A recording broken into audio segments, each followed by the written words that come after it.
बिस्मिल्लाहिर्रहमानिर्रहीम। नाज़रीन, programme current affair के साथ आपका मेज़बान सैयद आसिफ अली हमदानी हाज़िर खिदमत है। नाज़रीन, बलूचिस्तान के अंदर सूरत हाल आए रोज़ कशीदा होती जा रही है और मजमूई तौर पर जो है वो अमन अमान की सूरत हाल जो है वो तशवीशनाक है। वहाँ पे क्योंकि 28 मार्च से बलूचिस्तान नेशनल पार्टी के सरबराह अख्तर मैंगल ने जो है वो लॉन्ग मार्च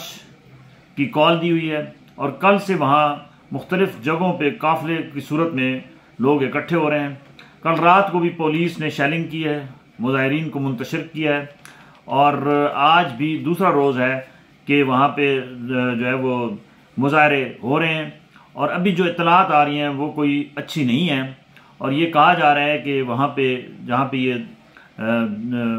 प्रोग्राम हो रहा है वहाँ काफ़ी बड़ी तादाद में जो है वो बलूचिस्तान के जो गयूर अवाम है वहाँ उस एहतजाज में मौजूद हैं और वहाँ पे एक खुदकुश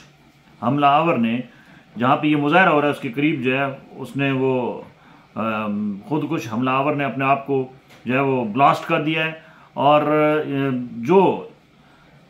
अख्तर मैंगल साहब हैं और उनके जो साथी हैं वो इत्तलात हैं कि वो अभी महफूज हैं। ताहम ये बात कोई तसल्ली बख्श नहीं है कि इस माह मुकद्दस के अंदर भी जो है वो कत्ल व गारत जो है वो ज़ोर व शोर से जारी है और आए रोज़ ऐसे ऐसे वाक़यात हो रहे हैं कि दिलो दिमाग हिल के रह जाता है। हमारे यहाँ जो एहतजाज, पहले तो ये होता था कि एहतजाज होते थे, आपका नज़रिया जहाँ पे जो है वो मुत्तफिक नहीं होता था तो आपको ये राइट था कि आप अपने हक के लिए आवाज़ उठाएं। लेकिन इस वक्त जो पाकिस्तान की मजमूई सूरत हाल है, जहाँ पे इंटरनल सिक्योरिटी के साथ साथ एक्सटर्नल सिक्योरिटी के बहुत सारे प्रॉब्लम्स हैं, जो बैरूनी ताकतें हैं वो पाकिस्तान के अंदर जो है वो हालात ख़राब करने के दर पे हैं और जिसकी वजह से यहाँ पे अब हर शख्स जो है वो गैर महफूज है और ख़ुसूसी तौर पर मैं समझता हूँ कि तमाम पोलिटिकल पार्टीज़ की ये जिम्मेदारी है कि वसी तर कौमी मफाद में जहाँ पे कौमी सलामती की बात आए वहाँ पे आप सियासत को एक साइड पे रखें और कोई मिल बैठ के कोई ऐसा मैकेनिज्म बनाएं जिससे ये बदअमनी और दहशतगर्दी के जो वाक़यात हो रहे हैं इसको अमली तौर पे रोका जा सके। क्योंकि आज 2 ड्रोन हमले भी मर्दान के इलाके में हुई हैं और वहाँ पे भी 11 अफराद शहीद हुई हैं। तो इसका मतलब है कि अब वो ड्रोन जो एक माजी में ड्रोन हमले होते थे पाकिस्तान के अंदर और मुख्तलिफ टारगेट्स किए जाते थे वो दोबारा शुरू हो चुके हैं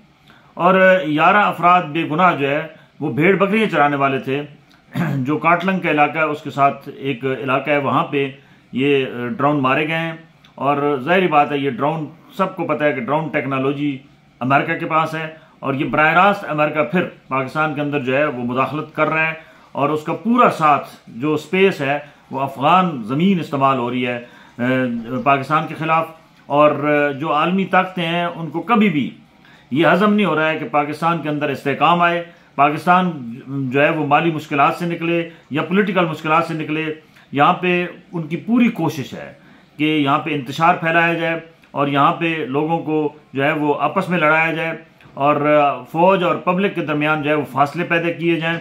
और इसी तरीके से जो मजहबी मुनाफरत है उस आग को भड़काया जाए और ये जो उलमा की टारगेटेड किलिंग है, पहले पारा चनार के अंदर हालात ख़राब किए गए, वहाँ पे जो है वो कत्ल गारत हुई, फिर उसके अगेंस्ट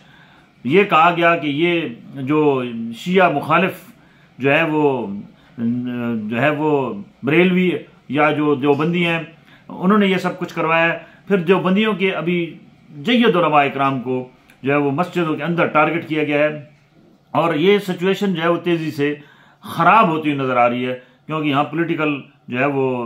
अभी तक इस्तेहकाम दूर दूर तक नज़र नहीं आ रहा है।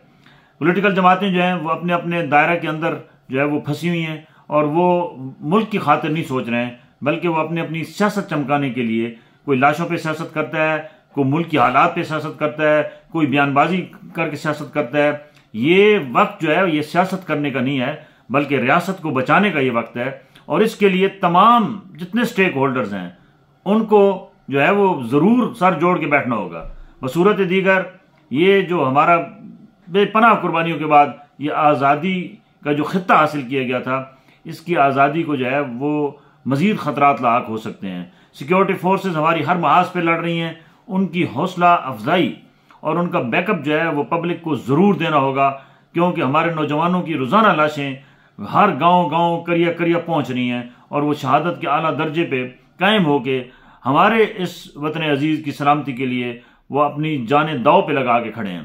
अब दुश्मन का मुकाबला तब तक नहीं हो सकता, सबको पता है कि हमारा दुश्मन कौन है, तब तक आप मुकाबला नहीं कर सकते जब तक आप मुत्तहिद नहीं होंगे। बहुत शुक्रिया।